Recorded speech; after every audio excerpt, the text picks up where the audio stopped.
सूर्य के अंदर से हमें हाइड्रोजन और हीलियम का जो मिक्सचर होता है उसकी वजह से हमें जो लाइट एनर्जी मिलती है उसे उसे हम सूर्य से ही तो मिलती है, तो से होती है। मोमबत्ती को जलाते हैं उसके अंदर से हमें लाइट मिलती है। वैद्युत बल्ब जिसका आविष्कार थॉमस अल्वा एडिसन ने किया था। अगर लाइट आती है तो हम स्विच ऑन करते हैं जिसकी मदद से हमें एनर्जी मिलती है, यानी कि प्रकाश का में बहुत सारा ऊर्जा मिलता है। तो ये सब वस्तुएं जो होती हैं वो प्रदीप्त वस्तुएं होती हैं। आगे चलते हैं, आगे होगा दूसरा इसका सेकंड पार्ट। तो आगे है अप्रदीप्त वस्तुएं या फिर नॉन लूमिनस बॉडी। ठीक है, इसमें क्या होगा कि इसमें मैं अपने आप से बताता हूँ। इसमें वो होता है कि जो कोई भी वस्तु अपने आप से एनर्जी या फिर लाइट को एमिट या फिर बाहर नहीं निकालते उसे अप्रदीप्त वस्तु कहते हैं। ठीक है, जैसे हो गया चंद्रमा, हो गया चंद्रमा तो निकालता नहीं है, चंद्रमा तभी एनर्जी देता है जब धूप निकलता है दिन में, तो इसकी वजह से जो चांद होता है वो चार्ज हो जाता है, तो रात में वो चांद क्या करता है, लाइट एमिट करता है अपने आप से। मेज हो गया, कुर्सी हो गया, ये सब तो अपने आप से एनर्जी देने नहीं वाले हैं, तो ये सब क्या अपर्याप्त वस्तुएं हैं। हम डेफिनेशन पढ़ लेते हैं क्या लिखा गया है।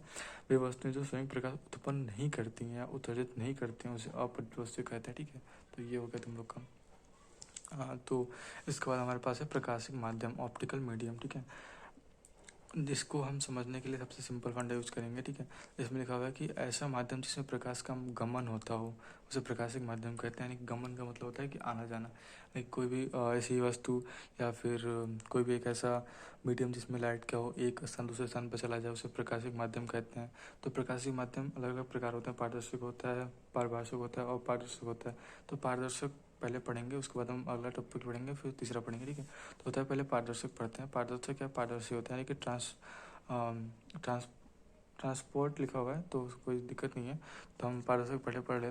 पारदर्शक ऐसा होता है, ऐसा माध्यम जिसमें से होकर प्रकाश का अधिकतर भाग आर पर निकल जाता है उसे हम पारदर्शक माध्यम कहते हैं, जैसे वायु हो गया, जल, कांच आदि। ठीक है, तो पारदर्शक वो होता है जिसके अंदर से हम प्रकाश का या फिर किसी भी अधिकतर मार्ग का एक भाग से दूसरे भाग में चला जाता है उसे पारदर्शक कहते हैं। ठीक है, वायु हो गया, वायु में क्या लाइट आती आती रहती है किसी मीडियम से, तो उसे हम पारदर्शक कहते हैं। जल हो गया, तो जल में भी क्या, जल के अंदर हम लाइट डालते हैं, जल के अंदर लाइट डालते हैं तो लाइट तो दिखती है ना, जल के अंदर कांच हो, कांच आती रहती थी।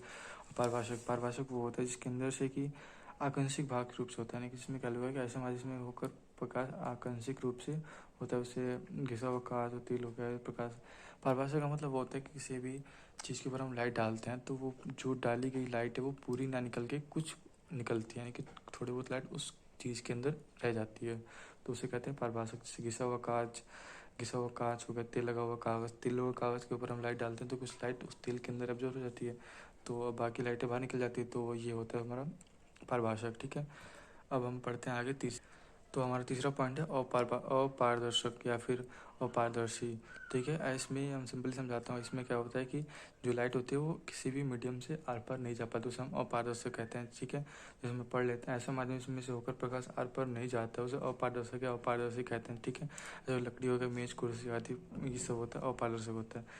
ओके, तो ये तुम्हारा टॉपिक ही खत्म होता है और अगला टॉपिक पढ़ते हैं प्रकाश की किरण, रे ऑफ लाइट। ठीक है, तो इसको हम तो ठीक है, हम पढ़ते हैं प्रकाश की किरण। जब किसी समान माध्यम एक बिंदु से दूसरे बिंदु तक प्रकाश रेखीय मार्ग से होकर जाता है तो प्रकाश का किरण कहते हैं। ठीक है, तथा एक ही दिशा में जाने वाले प्रकाश के किरणों के समूह को प्रकाश पुंज कहते हैं। तो इसमें कहा गया है कि जब कोई प्रकाश एक पॉइंट से दूसरे पॉइंट तक, यानी कि कोई प्रकाश एक पॉइंट से दूसरे पॉइंट तक किसी भी एक रेखीय मार्ग से होकर जाता हो, यानी कि सीधी रेखा से जाता हो, उसे हम कहते हैं रे ऑफ लाइट, यानी प्रकाश की किरण। और किसी भी एक बिंदु पर आके सारी प्रकाश की किरणें इधर से मिल रही हो, यहाँ पे ऐसे आके मिल रही हो, तो उसे कहते हैं प्रकाश पुंज कहते हैं। ठीक है, उसे हम प्रकाश पुंज कहते हैं। ये हमारा हो गया। अब प्रकाश पुंज तीन प्रकार होते हैं, अभिसारी होते हैं, अपसारी होते हैं, समांतर होते हैं। अभिसारी पढ़ते हैं। अभिसारी प्रकाश पुंज तो कोई डायग्राम से समझ आ रहा है कि जब कोई प्रकाश की किरण किसी एक ही बिंदु पर आ रही हो उसे हम अभिसारी कहते हैं। यदि प्रकाश की किरण से एक ही बिंदु पर मिल रही हो उसे अभिसारी प्रकाश पुंज कहते हैं। ठीक है, और अपसारी क्या होता है, अपसारी वो होता है कि जब किसी एक बिंदु से सारे प्रकाश किरण जा रही हो, मतलब किसी और डायरेक्शन में, तो उसे हम अपसारी प्रकाश पुंज कहते हैं। डेफिनेशन पढ़ लेना आप लोग। और समांतर प्रकाश पुंज क्या होता है, समांतर प्रकाश पुंज वो होता है कि जो समांतर रेखा से किसी भी एक गति में मूव कर रहा हो, यदि प्रकाश की किरणें परस्पर समांतर हो तो उसे समांतर प्रकाश पुंज कहते हैं। ठीक है, तो ये जितना मैंने पढ़ा है ये सब अभी आपका क्या है, ये सब अभी प्रकाश की यूनिट है और बेसिक चीज़ें हैं जो मैंने आपको पढ़ा दिया है।